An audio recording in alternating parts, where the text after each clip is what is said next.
ગુજરાત સરકાર દ્વારા મગફળીની ટેકાના ભાવે ખરીદીની પ્રક્રિયા ચાલી રહી છે, ત્યારે આ પ્રક્રિયાની અંતિમ તારીખ નજીક આવતા ખેડૂતોમાં ચિંતા જોવા મળી રહી છે। આ મામલે સાવરકુંડલાના ધારાસભ્ય મહેશ કસવાલાએ કૃષિ મંત્રીને પત્ર લખીને મગફળીની MSP ખરીદીની મુદતમાં વધારો કરવા રજૂઆત કરી હતી।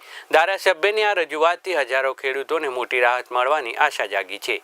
રાજ્યમાં ગત 9 નવેમ્બરથી મગફળીની ટેકાના ભાવે ખરીદી શરૂ કરવામાં આવી હતી। સરકાર દ્વારા પ્રતિ મણ રૂપિયા 1452ના ભાવે અંદાજે 200 જેટલા કેન્દ્રો પરથી મગફળી ખરીદી કરવામાં આવી રહી છે। હાલના નિયમ મુજબ આ ખરીદીની અંતિમ તારીખ 17 જાન્યુઆરી 2026 નક્કી કરવામાં આવી છે। જો કે ધારાસભ્ય મહેશ કસવાલાએ પત્રમાં નોંધ્યું હતું કે અનેક ટેકનિકલ કારણો અને સામાજિક પ્રસંગોને લીધે ઘણા ખેડૂતો હજુ સુધી પોતાની મગફળી ખરીદી કેન્દ્ર સુધી પહોંચાડી શક્યા નથી। રાજ્યના અનેક માર્કેટ યાર્ડમાં હજુ પણ મોટી સંખ્યામાં ખેડૂતો મગફળી વેચવા માટે નોંધણી કરાવીને રાહ જોઈ રહ્યા છે। જો 17 જાન્યુઆરીએ ખરીદી બંધ કરી દેવામાં આવે તો ખેડૂતોને ખુલ્લા બજારમાં ઓછા ભાવે મગફળી વેચવાની ફરજ પડશે।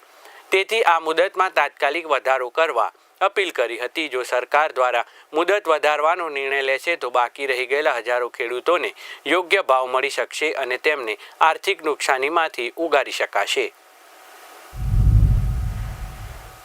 ભારતીય જનતા પાર્ટીની કેન્દ્રની સરકાર અને રાજ્યની સરકારની ખેડૂતલક્ષી નીતિને કારણે આજે ગુજરાતના વિવિધ 200 કેન્દ્રો પરથી MSPના ભાવે મગફળી લેવાનું શરૂ છે।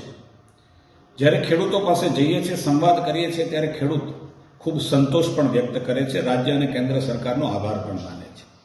વિગતો એવી પણ ધ્યાનમાં આવી છે કે આ ખરીદી જે છે 17 તારીખ સુધી, 17 જાન્યુઆરી સુધીની એમની સમય મર્યાદા છે, પરંતુ કેટલાક સંજોગોમાં કમોસમી વરસાદને કારણે, ગોડાઉનનું મેપિંગ સમયસર ન થવાને કારણે અથવા તો પરિવહન વ્યવસ્થામાં ક્યાંક વિલંબ થવાને કારણે ખેડૂતોની મગફળી એ 100% સમય મર્યાદામાં ન ખરીદાઈ શકે તેવા સંજોગો જ્યારે ઊભા થયા છે, ત્યારે હું રાજ્ય સરકારને વિનંતી કરું છું કે આ સમય મર્યાદામાં વધારો કરે, જેના કારણે 100% રજીસ્ટર થયેલા ખેડૂતોની મગફળી રાજ્ય સરકાર ટેકાના ભાવે ખરીદી શકે।